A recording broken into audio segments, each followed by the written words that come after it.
Vamos lá. Não sei se caiu aqui, aonde que caiu, até vou ligar aqui no computador, que daí eu consigo ver melhor. Tava uma audiência tão bacana e acabou aqui que acabou caindo. Eu acho que caiu a internet e acabou caindo. Vamos lá. Vou chamar o doutor aqui de novo.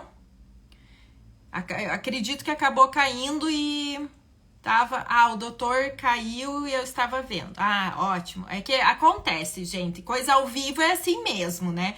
E eu subo, né, super assim, entendo essas questões aqui de internet que cai. Só um pouquinho aqui, vamos pedir.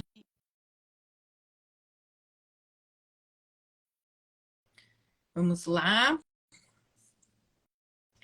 Vamos ver. Tava uma audiência. Ajudem aí a divulgar. Tava uma audiência super legal. Vamos lá. Aí deu. É Tô de ao vivo, volta. né? Eu sempre falo. Sempre acontece essas coisas ao vivo aí. Faz parte, faz parte. Eu estava ali É, vendo, não, mas eu acabei não caindo. sei, não sei Não o que sei por qual. aconteceu, mas tudo bem, voltamos sem problema nenhum. Então, o doutor estava falando, né, que às vezes a gente acaba vivendo numa bolha, assim, eu não sabia nem metade dos dados, e foi assim, para mim, foi assustador realmente quando eu comecei a abordar esse tema no meu Instagram e eu comecei a ver. Hoje eu coloquei, não sei se é isso até, que a cada 6 horas e meia, mais ou menos, morre uma mulher por feminicídio no Brasil. Não sei se são esses os dados, peguei ali uns que eu achei na internet mais recente. Mas, assim, são realmente assustadores os dados. E, assim, o que é assustador, às vezes a gente acha que esses casos, mas acontece mais na periferia, acontece mais com gente que não é tão entendida. E a gente vê, né, até os casos que a gente vai falar hoje, os casos da própria Renata Mugiati, a gente vê que são pessoas totalmente esclarecidas, pessoas que têm uma formação, né? São médicos, são advogados, são empresários. Então, é muito importante a gente saber tudo isso, a gente entrar nesse assunto, justamente por causa disso, porque às vezes a gente vive numa bolha, né? Claro que vocês, como advogados criminalistas, sabem assim mais, mas assim, eu me senti realmente numa bolha quando eu comecei a pesquisar isso. Realmente eu falei bem assim, em que mundo que eu vivi até agora. Os números ainda são mais assustadores do que você pesquisou. Eu já falo, eu Exatamente. pesquisei, Eu eu tô quero te falando, apresentar mas aqui ó, você que pode entrar no meio aí, porque eu sou de falar bastante. tá ótimo. Me chamo Jackson William Paulo Rodrigues, sou advogado criminalista, né, aqui em Curitiba, no estado do Paraná, desde 2013. Sou membro efetivo da Comissão de Direitos Humanos da seccional OAB Paraná. Também sou membro efetivo da Comissão da Advocacia Criminal. Sou professor de Direito Penal, Processo Penal, Prática e Direitos Humanos.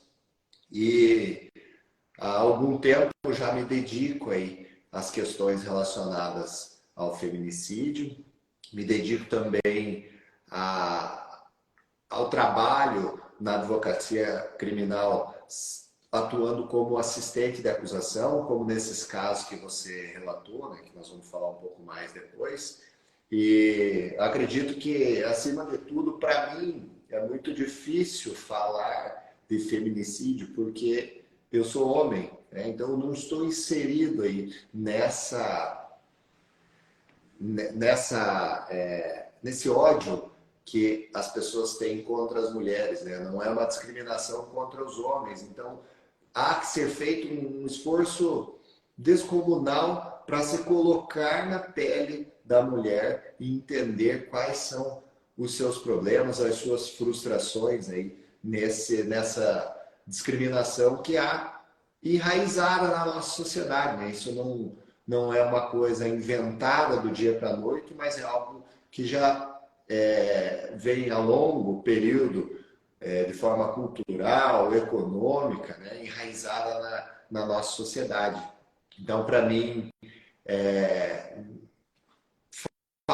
tratar desse assunto, confesso que é uma situação complexa. Eu tive que, por longo tempo, estudar e me aprofundar nessas questões para entender um pouco melhor dessas dessas agruras que enfrentam, então, todas as mulheres no dia a dia. Sobre os números, então, nós temos índices aí que apontam 5.000 mortes de mulheres por ano no nosso país. Então, isso daria uma morte de mulher daria mais ou menos 13 mortes por dia. Então, a cada 1h30 nós temos uma morte de mulher. Enquanto nós fazemos essa live aqui, provavelmente uma mulher está morrendo aí, vítima de violência doméstica, de feminicídio. Então, também a expectativa não é boa, né? Todos os que nos ouvem agora devem ter a mesma percepção. Mas isso está crescendo, né? Está aumentando, parece que estamos vendo mais isso no nosso dia a dia, e essa percepção, ela realmente condiz com os números. Nós temos um avanço hoje de pouco mais de 10%, para ser mais preciso, 10,8% de aumento aí nos casos de feminicídio. Esse índice trata, então, do ano de 2022. Mas já agora, em 2023, nós temos uma perspectiva já assustadora, que esse número ainda se elevará ainda mais no ano de 2023. Então, são números estarrecedores. E nós temos, eu, homem, mulheres, todos aqueles que, porventura, se sensibilizam com esse tema, nós temos que ter um coro, uma voz uníssona.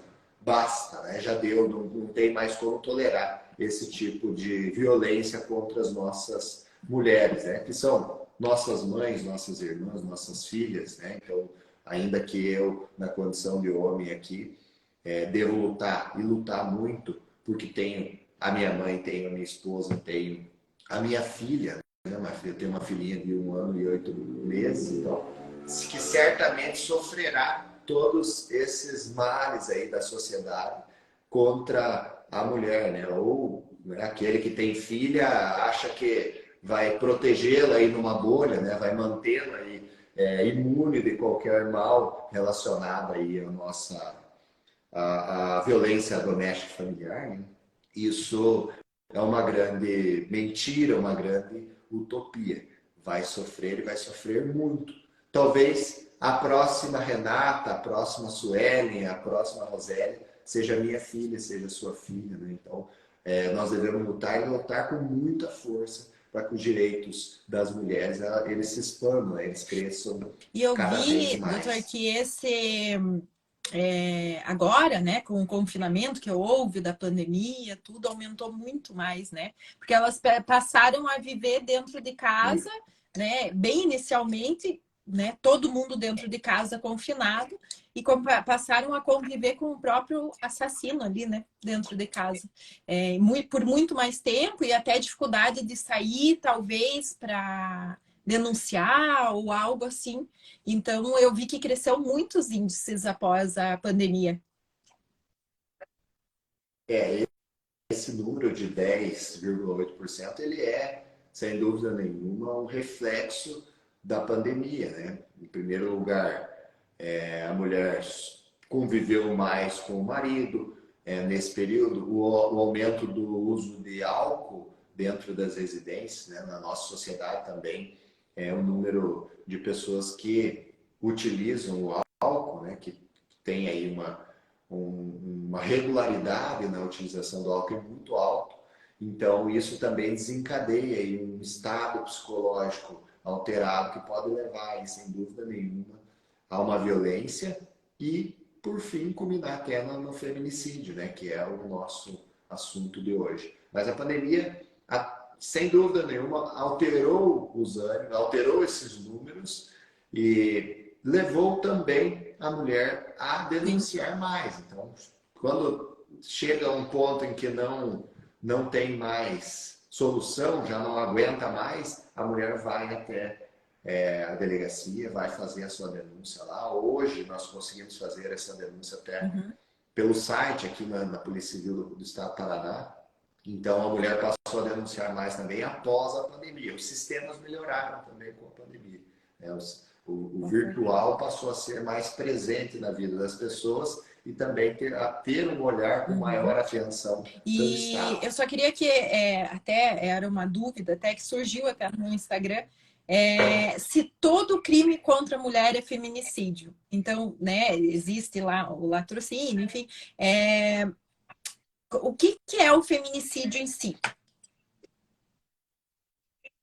O feminicídio, ele é um subtipo do homicídio. Ele é uma qualificadora do homicídio. E nada mais é do que um crime de ódio. Assim como nós temos o crime de ódio de homofobia, o crime de ódio de racismo, né? Então nós temos também o feminicídio.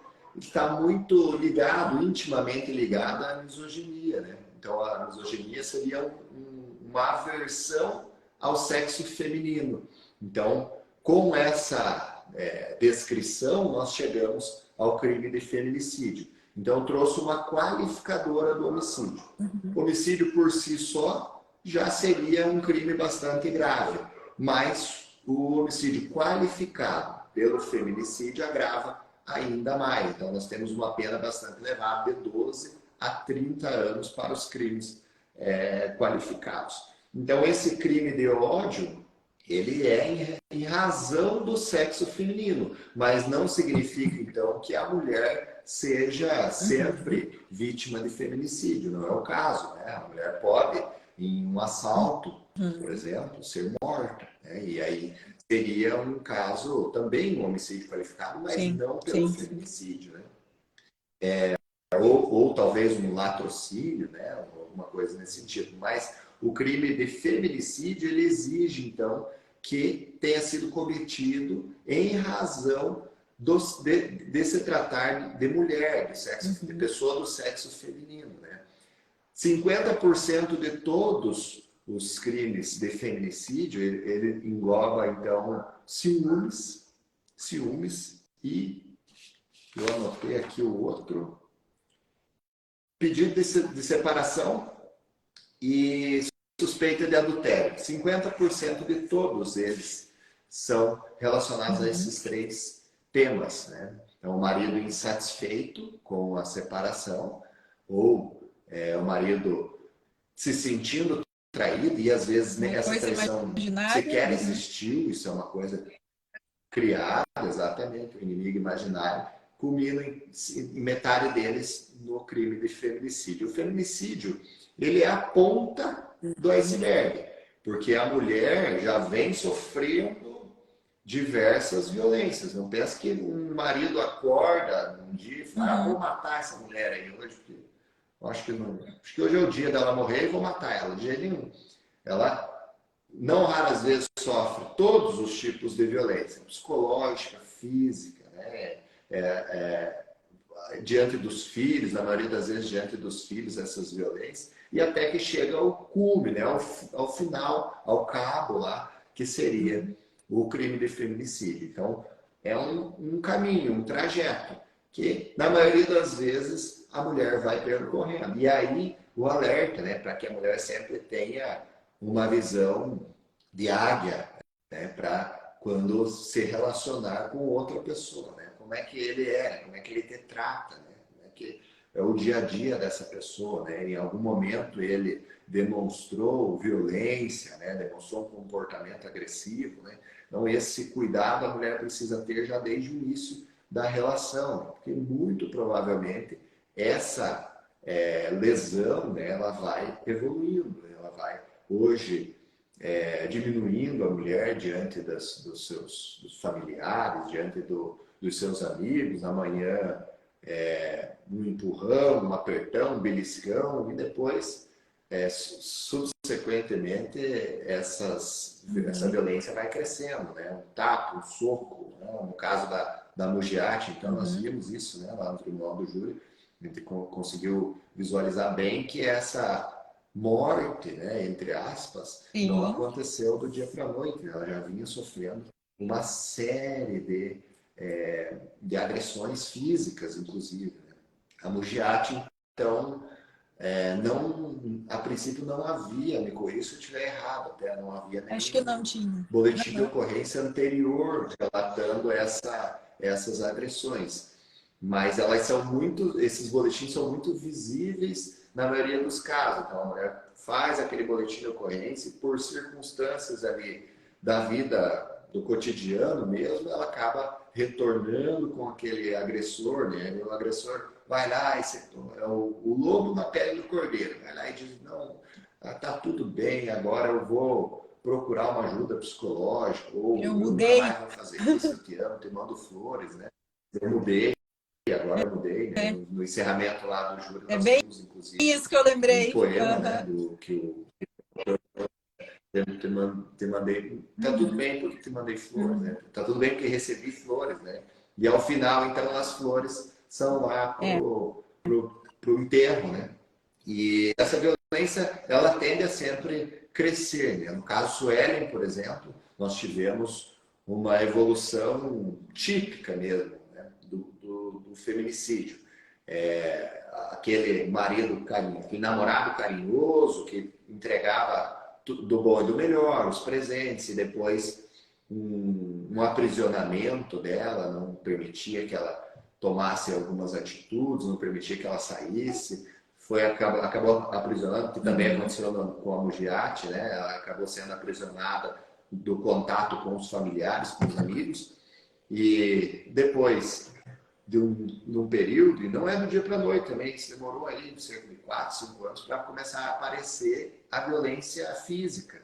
E aí começou uma violência física, as ameaças de morte, se você me deixa, eu vou acabar com a sua vida, ameaça de tirar a vida, então, dos familiares, daquelas pessoas que amam, e que até, nesse caso da Suelen, chegou até uma tentativa de homicídio contra o filho, Uhum. justamente para vê-la sofrer. Então, essa Uhum. violência, ela escala. Em todos os casos, eu nunca vi uma violência instantânea, assim, pelo menos no caso Uhum. de E violência eu vi, doméstica. não sei se é isso, até me corrija, que a Lei Maria da Penha ela é de 2006, eu acho, né? E a do feminicídio é bem recente, se a gente for pensar, de 2015. Então, foi o que 10 anos praticamente, né? Dessas duas leis, assim, para chegar nessas duas leis, né? É, Isso. O feminicídio veio em 2015, a Lei Maria da Penha lá em 2006. Houve uma lacuna enorme, justamente porque a sociedade acabou evoluindo. Esse papo que a gente está tendo aqui, sem dúvida nenhuma, é para a construção de uma legislação ainda mais forte, né, no âmbito aí da violência doméstica e familiar. Então, a sociedade foi evoluindo e compreendendo que a morte de mulheres, né, tem um impacto enorme na sociedade. Então, houve essa lacuna. Há também a prisão daquele que descumpre medida protetiva, ela é recentíssima, ela é ainda mais recente do que nos casos de feminicídio. Então, antigamente havia medida uhum, protetiva de urgência, né? Ia lá a mulher, a partir de 2006 já houve a previsão da medida protetiva de urgência. A mulher chegava na delegacia, relatava o boletim de ocorrência, encaminhava para o juiz determinava a medida protetiva de uhum, urgência. Cerca de 2 dias. E aí, o oficial da justiça intimava, entregava a intimação lá pro marido, pro namorado. Está aqui a sua intimação. O senhor precisa se afastar do lar ou uhum, precisa se manter afastado dela. E aí sim, em alguns casos ele se afastava, em outros não. Ele legal. continuava, em Uhum, grande número, inclusive, em vários casos, não se afastava. Continuava ali naquele ambiente. E qual era a punição para quem uhum, descumpria? A lei não previa isso, não previa prisão. E, obviamente, que a prisão, como sendo aí a última ratio no direito penal, ela uhum, precisa ter uma previsão expressa. Então, o juiz fixava pena de multa, fixava outras medidas protetivas de urgência e nada disso funcionava. Até que, no momento, a legislação teve que evoluir e uhum, prever, então, a prisão. Hoje, nós temos, né, para aquele que descumprir a medida protetiva, será decretada a prisão preventiva. Mas em alguns casos isso também não é suficiente, né? Nós vimos no caso da Suelen que o seu agressor havia tido contra si uma prisão preventiva decretada, mas por conta de uma lacuna na legislação eleitoral, essa prisão não pôde ser cumprida. 5 dias antes da eleição, 48 horas depois, nenhuma prisão preventiva pode ser cumprida. E ele acabou cometendo esse delito no dia posterior à prisão, quando faltavam 24 horas para acabar esse período, ele foi lá e cometeu o delito, quando a sua prisão ainda era vigente. Então, mais uma razão para que a gente debata esse tema, discuta esse tema e altere essa legislação também. Depois eu vou falar um pouquinho desse projeto de lei, né? O projeto de lei Suelen Rodrigues, que nós apelidamos de Suelen Rodrigues, e o texto traz também, no caso dela, lá na sua redação, prevê justamente essa alteração. Se você olhar o projeto de lei, é uma alteração bem sutil, mas fundamental, né, nessa luta aí contra o feminicídio, contra a violência doméstica e familiar. E, infelizmente, em alguns casos, a prisão não é aí a medida que impede que a mulher acabe morrendo nas mãos aí do seu algoz, seu marido, do seu E o seu escritório, ele tá com o caso da Suelen, né?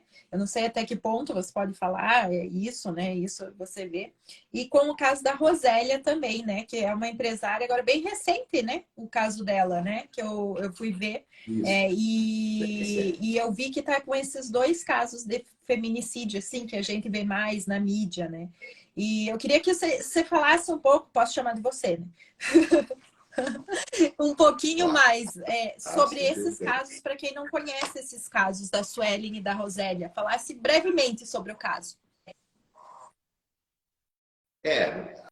A Suelen é um dos casos mais emblemáticos dos últimos tempos, né? Ao lado aí do caso da Tatiane Spitzer, lá de Guarapuava, também o caso da Renata Mugiati. Nós tivemos o caso vai ser julgado amanhã, inclusive, pelo plenário do Tribunal do Júri, que é o da Ana Paula Campestrini, que foi morta em frente ao seu prédio, lá no mando do seu marido. Amanhã é o julgamento dos 2, né, que foram acusados aí por esse feminicídio. Então, nos últimos tempos, o caso mais emblemático é o da Suelen, do 2022, e agora, 2023, o caso da Rosélia, também é um caso bem... uma morte cruel, uma morte muito covarde, assim como a morte da Suelen. E no caso da Suelen, ela já vinha há algum tempo, alguns meses, cerca de 90 dias, tentando se desvencilhar lá do seu marido, que é policial civil e advogado criminalista.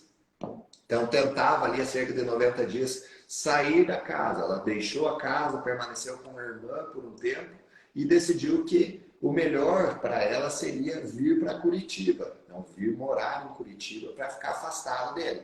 Então, pegou os seus 2 filhos, uma criança de 10 anos e uma criança de 7, eu omito os nomes deles aqui por uma questão jurídica, né? E trouxe eles para Curitiba. Passou a morar com uma colega aqui, uma colega que é lá da cidade dela também, de Prudentópolis, e já tinha arrumado um emprego, já estava muito feliz aqui, com as crianças também já estavam adaptadas aqui ao convívio, e ela tinha colocado as crianças num colégio. Ela sofria lá no processo de separação uma grande pressão para que informasse o endereço das crianças. E ela, sabendo da índole do marido, não informou em momento algum esse endereço. Ela sabia que ele poderia vir até aqui e fazer algum mal para ele, para ela ou para as crianças.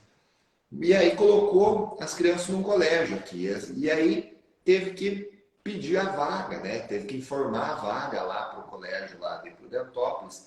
Ele foi até o colégio de Prudentópolis, pegou esse atestado de vaga e veio até Curitiba no primeiro dia de aula das crianças. Se colocou em frente ao colégio até que eles surgissem ali na gravação. O filme o crime é totalmente gravado, como se fosse um filme, né? E para mim, filme de terror, porque é uma das cenas mais terríveis que eu já vi na vida. E você colocou ali até que eles aparecessem. Quando eles apareceram, ele trocou de carro, inclusive, para que ela não descobrisse que era o carro dele.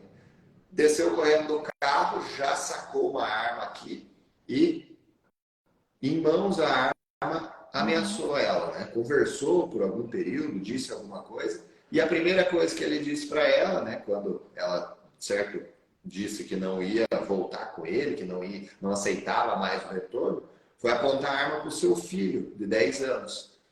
E quando ele apontou a arma, a Suelen bateu nessa arma, ele atirou e errou do filho.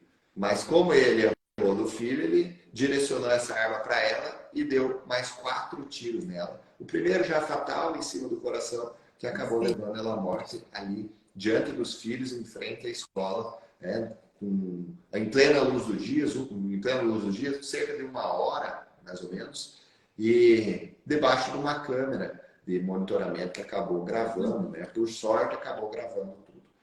Ele tentou simular uma cena de crime também, levando a sua bolsa, né? Levando a sua bolsa, dizendo que se tratava então de um latrocínio. E se não fosse essa câmera, muito provavelmente ele ia voltar embora para casa e ia ficar em liberdade até que esse processo fosse julgado. Mas graças a Deus hoje, na maioria das vezes, em todos os lugares há uma câmera de segurança funcionando, gravando, né, monitorando aí nós de boa índole e também esses de má índole. E aí, resumindo um pouco essa história, ele está hoje denunciado pelo Ministério Público por homicídio com 4 qualificadoras, né? Então, essas qualificadoras elevarão essa pena e mais 2 causas de aumento, que poderão elevar essa pena até 30 anos, aí nós imaginamos. Além, claro, dessa tentativa de homicídio que ainda está sendo apurada, a gente está fazendo um esforço grande para que ele também responda por essa tentativa de homicídio, que aí sim colocaria essa pena aí acima dos 40 anos, entre 40 e 50 anos. Então, esperamos que essa denúncia também venha aí na tentativa de homicídio. O processo ainda cru, né? Está aguardando a instrução, mas certamente desembocará ali no plenário do Tribunal do Júri aqui de Curitiba, onde ele será julgado, e nós não temos a mínima dúvida de que ele será condenado. A sociedade curitibana E mostrou, não né? tolera A esse gente tipo de viu crime. isso no Nós caso do vimos Mugiati, né? A gente viu e viu que realmente exatamente. não se tolera Vimos isso. uma... Realmente, eu acho que foi um exemplo, Exato. um exemplo muito grande essa questão do júri ali. Eu achei, foi a primeira vez que eu participei do júri, como eu tinha até comentado com você. Então, para mim, foi muito impactante. E foi uma questão, e foi realmente a sociedade paranaense, a sociedade curitibana mostrou que realmente ela não tolera isso. Eu fiquei impressionada, assim, e ao mesmo tempo feliz pelo que aconteceu, assim. A postura dos jurados foi exemplar. Reconheceu todas as qualificadoras e a sentença trouxe aí a pena no máximo, né? No máximo que poderia alcançar. Então, hoje ele tem uma pena a cumprir aí de 32 anos. E eu vejo aí o cidadão médio, às vezes, criticando, mas isso é muito pouco. Não é muito pouco. Ele vai cumprir lá 2 anos e vai para casa. De jeito nenhum. Nesse caso do Rafael, né, ele cumprirá cerca de 20 anos na cadeia. Na cadeia, ele não vai sair da cadeia. Ele vai cumprir esses 20 e poucos anos preso, né? Ainda que uns 15, né, 14 aí no regime fechado e todos os outros no regime semiaberto. Mas o regime semiaberto para esse tipo de crime é preso. Embora no semiaberto ele possa trabalhar. Existem também, né, situações que aí já é uma falha da estrutura mesmo, né, estrutural. Ele está lá no regime fechado, está trabalhando, tivemos uma testemunha lá que trouxe essa informação de que ele é um médico exemplar lá no sistema penitenciário e que seja exemplar, então, por mais 20 anos lá no sistema penitenciário e ajude o que puder ajudar lá, mas preso, né, lá dentro do sistema prisional, que ele não seja exemplo aqui fora, como ele foi, né, no caso da Renata aí, matando ela asfixiada e jogando ela lá de cima, né? Essa dissimulação aí foi uma situação absurda também, uma das piores que eu só tinha visto lá no caso da Tatiane mesmo. E nós temos certeza que não será diferente com o acusado do crime da Sueli. Também terá esse mesmo fim, esse mesmo destino. Será punido, condenado e a sociedade mostrará que feminicídio aqui no Paraná não se tolera mais. Aí no caso da Rosélia, pegando o gancho, o crime era uma emboscada. Então, o marido insatisfeito com a separação, lembra que eu disse que 50% dos feminicídios são em razão da separação, né, dos ciúmes? Nesse caso não foi diferente, da Sueli também. Ele não satisfeito com a separação, cerca de 90 dias também que estavam se separando, ele acabou montando um plano junto com o seu enteado. Enteado esse que tinha sido criado pela Rosélia desde os 5 anos de idade. Então a Rosélia tinha esse enteado como um filho, né, criado dentro da sua casa, como se filho fosse. E aí ele acabou montando uma estrutura para que esse crime fosse atribuído ao atual namorado dela. Ela já estava se relacionando com uma outra pessoa, há poucos dias com essa outra pessoa. E resolveu viajar para a casa da irmã e ele montou essa estrutura colocando um localizador no carro dela. Então ele sabia exatamente os passos dela, onde ela estaria, no horário em que estaria, né, com o seu veículo. E esse localizador tinha também o poder de cortar o abastecimento do veículo, ou seja, ele acionando um botão no aplicativo, esse veículo iria parar imediatamente. Então ele montou essa estratégia junto com o seu filho para assassiná-la inicialmente eles assassinariam ela lá em São José dos Pinhais, mas acabaram abordando ela ali na rodovia do Xisto, né? Se não me engano, rodovia do Xisto, ali próximo a Araucária.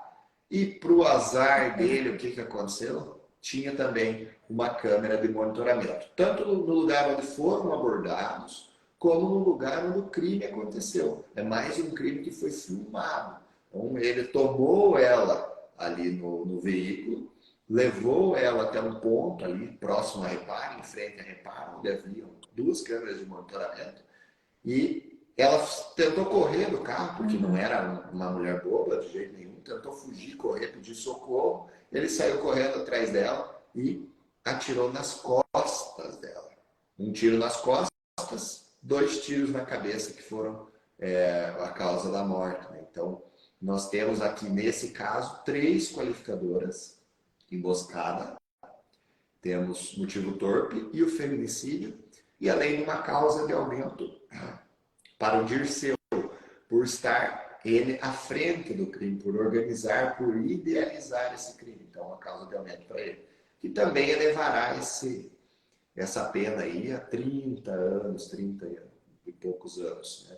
Né? Também nós estamos atuando aqui com o escritório em busca de outros integrantes. Hoje ainda fiz um pedido nos autos, pedindo a prisão de uma testemunha, que se diz testemunha, mas que na verdade era um braço deles para esse crime, e agora se tornou um braço deles lá no presídio. Então, eles se utilizam dessa testemunha para ameaçar aqui testemunhas aqui fora, para ameaçar os familiares. Então, hoje ainda fiz uma petição pedindo a prisão dessa testemunha, que foi testemunha no inquérito, justamente por conta dessa atuação. E outros delitos, né, que eles possam ter cometido, como fraude processual, ameaça, né? Haviam ameaças anteriores também à Rosélia, e outros elementos de prova aí que possam levar a outros crimes, que isso ainda elevará ainda mais a pena. No caso da Sueli, nós temos um outro processo lá em Prudentópolis, que também traz descumprimento da medida protetiva, que também é um crime. Descumprir medida protetiva é um crime hoje. E ameaça. Então, também temos um outro processo que cuida dessas outras questões aí do processo de lá. Então, tudo isso vai ampliando, né, se somando aí para ter uma pena bastante elevada. Né? Facilmente nós podemos alcançar 40 anos nesse caso da Sueli. Da Rosélia até não vejo tanto tempo assim, mas da Sueli em si um tempo bastante elevado. Né? Não que seja pouco também da Rosélia, mas ainda maior no caso Sueli. Né? Então, são 3 qualificadoras, uma causa de aumento aqui. Eu tenho uma cola aqui que eu fiz aqui para não esquecer de nada nesses 2 casos. E assim como foi no da Renata também, foram 3 qualificadoras, né? E 2 causas de aumento, se não me engano. Então, é uma pena bastante elevada. E assim, só para eu entender que eu sou totalmente leiga. Quando você vai lá, você denuncia. Aconteceu alguma coisa, você denuncia o teu companheiro, ou enfim. Ele vai receber medida protetiva, né? Seu. E se acontece o feminicídio, o que acontece? Ele é preso, todos vão a júri popular, como que acontece todo esse processo? Que, na verdade, tudo isso para mim, foi uma novidade, né? Quando eu participei do júri da Renata Mugiati, participei dos 2 dias, e assim, foi para mim tudo uma novidade, porque eu não sabia de nada até então, né? Como que acontecia isso. Eu separei, inclusive, é importante esse questionamento, eu separei até isso para eu falar contigo aqui. A Lei Maria da Penha, ela prevê uma série de medidas protetivas, mas elas não se limitam a um rol taxativo, não é uma lista e pronto, acabou. Né? Então, o juiz fica livre para conceder outras medidas protetivas. As mais importantes é o afastamento, né, da vítima, o afastamento do lar e a suspensão de porte de armas. No caso da Suelen, nós tivemos aí essa suspensão do porte de armas. Mas também o juiz pode fixar ali, no caso da mulher que é dependente financeiramente do marido. Todos os bens estão no nome do marido, todos os valores na conta bancária do marido. Então, o juiz pode fixar até uma pensão alimentícia para ela dentro da cautelar de medidas protetivas. Sempre serão fixadas as medidas protetivas quando relata o boletim de ocorrência. Caso a mulher queira, obviamente. Se ela disser que não quer, não fixará. Mas se ela disser que quer medidas protetivas, sempre haverão algumas delas. Mas poderão haver também outras medidas protetivas que auxiliarão também a mulher na continuidade da sua vida. Então, caso o marido, namorado, marido, qualquer familiar descumpra essa medida protetiva, haverá uma punição. Em primeiro lugar, é crime. Descumprir medida protetiva é um crime. É também uma causa de aumento de pena. No caso da Suelen, nós temos essa causa de aumento de pena contribuindo com o aumento. Né? E também haverá aqui a possibilidade da prisão preventiva dele em razão do descumprimento. Isso vai ser analisado de caso a caso, né? Obviamente. Né? Não sai decretando a prisão preventiva de todo mundo, mas será analisado caso a caso e será fixada a prisão preventiva. Embora eu tenha a concepção de que o magistrado deve ter um dever de cautela com a mulher. Porque nenhuma mulher vai lá à toa denunciar o marido. Pode existir um ou outro que usa isso aí como objeto de vingança? Pode. Mas é minoria, é o mínimo, né? É um número insignificante, Ana, diante da quantidade de crimes aí contra a mulher, né? No âmbito da violência doméstica familiar. É insignificante o número de pessoas que se usam dessa legislação. Que se valem dessa legislação como vingança. Então, o juiz, por cautela, deve sempre decretar a prisão preventiva. Então, isso é o que o judiciário está tendo um certo desconforto em aplicar no dia a dia. Né? essa prisão como uma cautela, né? Para que a mulher não morra. Posso dizer para você o seguinte, vou ligar minha luz aqui que acabou de desligar. Posso dizer para você o seguinte, no caso da Suelen, nós tivemos uma prisão preventiva decretada que estava vigente. Mas dentro do processo, o Ministério Público já tinha pedido, inclusive, a revogação dessa prisão, dizendo que não havia mais necessidade dela. Né? Tanto havia que 2 dias depois ele matou ela. Então, você já pensou, poderia ser até um pouco depois de revogada essa prisão, né? Então, há que existir, por parte do operador do direito, né, do promotor, do juiz, uma sensibilidade com esses casos de feminicídio e um dever de cautela. Né? Então, está lá descumprindo a medida protetiva, né? Comprovou minimamente esse descumprimento, faça, então, o decreto prisional para que ele entenda, olha, é sério isso daqui, né? Ninguém está aqui brincando contigo, né? Vamos decretar a sua prisão preventiva quantas vezes for necessário, de quem quer que seja. Né? Então, o mais grave de todas as cautelares, é a prisão. Né? E isso ainda existe uma resistência para ser aplicado na prática. E todos os crimes vão para júri de feminicídio ou não? Todos vão. Todos vão a júri, todos vão. Se tratando de feminicídio, todos desembocarão lá no tribunal do júri, no plenário. Né? Então, serão avaliados por 7 jurados, aqueles que não tiveram ainda a oportunidade de ir a uma sessão de julgamento do plenário do tribunal do júri, são escolhidos aí de uma lista de 25, são escolhidos 7 jurados para que esses 7 jurados decidam se aquele cidadão é culpado ou inocente daquele crime que está sendo atribuído. Se ele responderá pelas qualificadoras ou não, né? Se existem, naquele caso, causas de aumento de pena ou não. Quem vai redigir a sentença é sempre o juiz togado. Né? Naquele caso da Renata, uma juíza que estava lá. Então, ela quem vai balizar a pena, né? Aplicar aquelas decisões dos jurados e aplicar uma pena. Mas a decisão dos jurados é soberana. Não há como o magistrado dizer assim, olha, vocês reconheceram aqui a qualificadora do feminicídio, mas eu acho que não tem feminicídio, então vou retirar essa qualificadora. Isso não pode acontecer em hipótese alguma, porque a decisão dos jurados ela é soberana, né?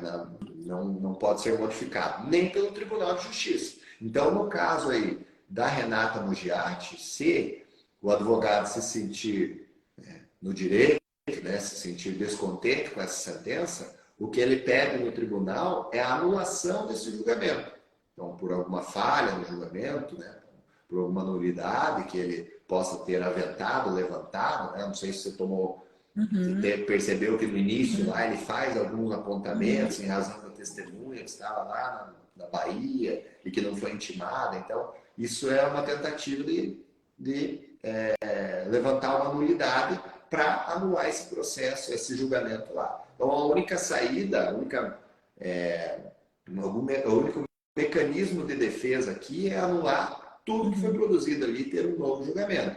Senão, a única coisa que pode ser modificada lá no Tribunal de Justiça, ou no Superior Tribunal de Justiça, ou até mesmo no Supremo Tribunal Federal, é a pena. Pode reduzir um pouquinho essa pena, né? Mas nós já sabemos que a pena mínima para o feminicídio é de 12. Cada qualificadora vai ampliando essa pena, escalando essa pena. As causas de aumento de pena também ampliam essa pena. Então, dificilmente ele vai ter uma alteração muito grande no julgamento, na pena, né, em eventual recurso.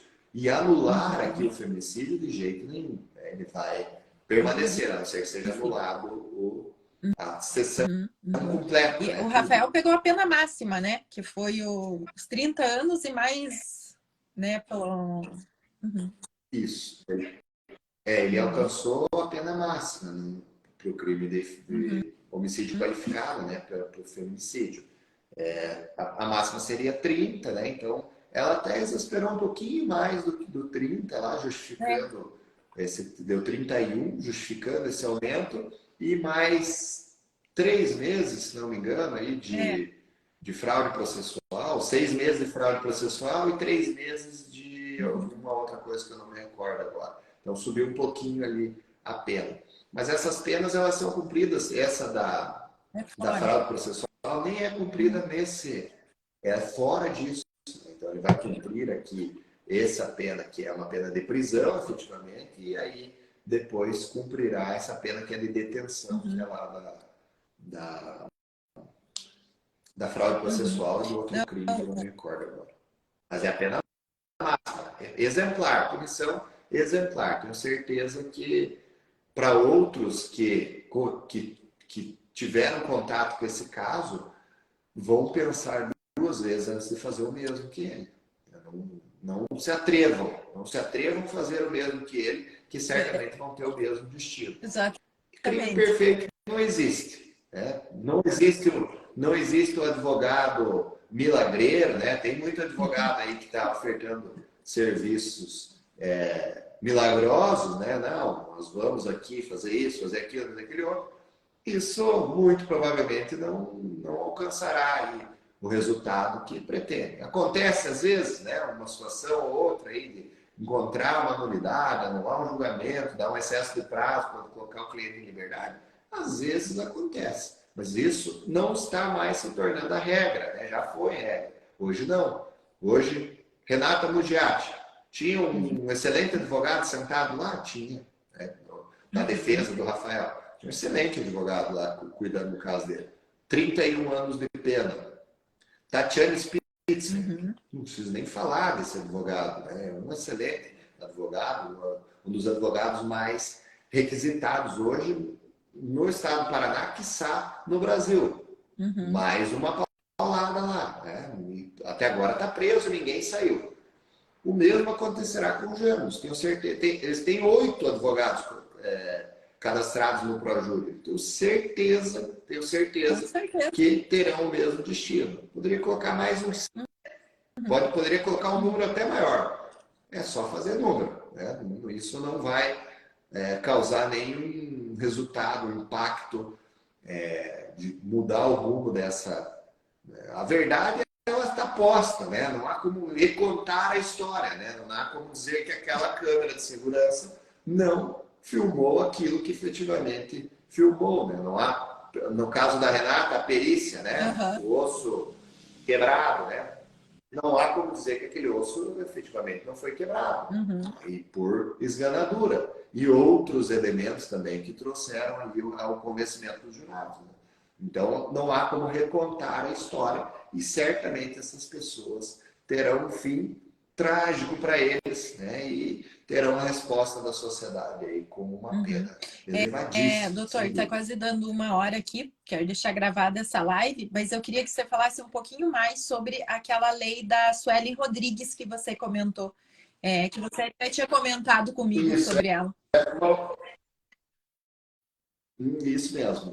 Eu também, uma outra coisa que eu lembrei agora, que eu anotei aqui para eu falar, no caso da mulher, sempre que puder, procure ajuda de um profissional, né? Um advogado, de alguém que atue aí no direito criminal. Não faça igual o Daniel Alves lá, né? Pegar um advogado que não entende muito bem daquela área, né? Porque a situação será cada vez pior, né? Mas busca um advogado que entenda minimamente aí do direito criminal para acompanhar ela na delegacia, para acompanhar ela num eventual processo criminal e até para poder esclarecer para ela tudo o que está acontecendo, tudo que vai acontecer ali no trâmite processual, né? Na medida protetiva, né? E até mesmo para se atentar se talvez não é o caso de pedir outras medidas protetivas. Né? Houve o afastamento do lar e houve também o afastamento da vítima, né? Como medida protetiva. Mas ela era dependente economicamente do marido. Né? Então isso é fácil de comprovar, não é difícil de comprovar, né? Essa dependência econômica. Então talvez uma outra medida que possa dar sustentação para ela. Eu já tive casos aqui no escritório nesse sentido. Então, sempre busco um profissional que possa te ajudar aí nessa luta, que é árdua.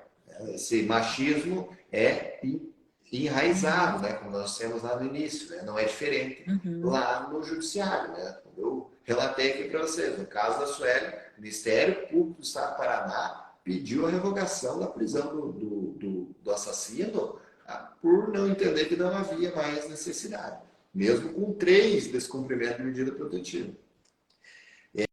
Mas, já me encaminhando aqui para o fim para falar do projeto de lei da Sueli, né, da Sueli Rodrigues, é o projeto de lei de número 2959/2022. Aquele que tiver curiosidade pode digitar aí PL 2959/2022, que vai aparecer aí no Google. Que tem autoria da deputada Tereza Nelma, lá do Alagoas, da Lisiane Bayer, do Rio Grande do Sul, e da Maria Rosas, que é de São Paulo. E elas faziam parte, agora é uma nova gestão, mas em 2022 elas faziam parte da Procuradoria da Mulher no âmbito nacional. Por isso elas propuseram essa lei. E eu tenho que fazer aqui um agradecimento para a deputada Cristina Silvestre, que ela era, na época, a presidente da Procuradoria, né, a líder da Procuradoria aqui. E foi ela, então, que, a pedido nosso aqui do escritório, encaminhou um ofício para a Procuradoria Nacional, conversou pessoalmente com a deputada Tereza Nelma, do Alagoas, que é uma pessoa sensacional. Eu tive a oportunidade de falar com ela também depois do projeto de lei, e fui muito bem tratado, mas esse projeto hoje ele só existe em razão da deputada Cristina Silvestre, que levou esse ofício lá e nos ajudou muito. Hoje ela já não é mais da Procuradoria da Mulher. Acho que também ela nem terá outras pretensões políticas, ela já está entregando o boné aí, mas é uma pessoa sensacional que nos ajudou muito. E a alteração nesse projeto de lei de uma situação simples, né? Está lá no Código Eleitoral no 236. 5 dias antes não pode prender, 48 horas depois também não. E aí nós incluímos nesse projeto uma exceção, né? Que salvo em flagrante delito, em virtude de sentença criminal condenatória por crime inafiançável, ou ainda por desrespeito a salvo-conduto, e a partir daqui, então, o projeto de lei altera. Ou pela prática de violência doméstica e familiar contra a mulher, ou descumprimento de medida protetiva de urgência, nos termos do artigo 24A da Lei 11.340, de 7 de agosto de 2006. Então, estaria aí a mulher protegida no período eleitoral, se eventualmente o marido descumprir a medida protetiva, for decretada a prisão, pode ser cumprida no período eleitoral. Mudança simples, mas fundamental para que casos como o da Sueli não se repitam, né? A família da Sueli hoje chora muito a perca dela, né? Justamente porque nesse período eleitoral não se podia cumprir. Estiveram lá para cumprir, não puderam cumprir, porque ele, advogado criminalista, astuto, né? Malandro, já disse, não, olha que nesse período vocês não vão poder cumprir, né? Exatamente. Então, fundamental para que a gente possa evitar aí casos como o da Sueli Rodrigues.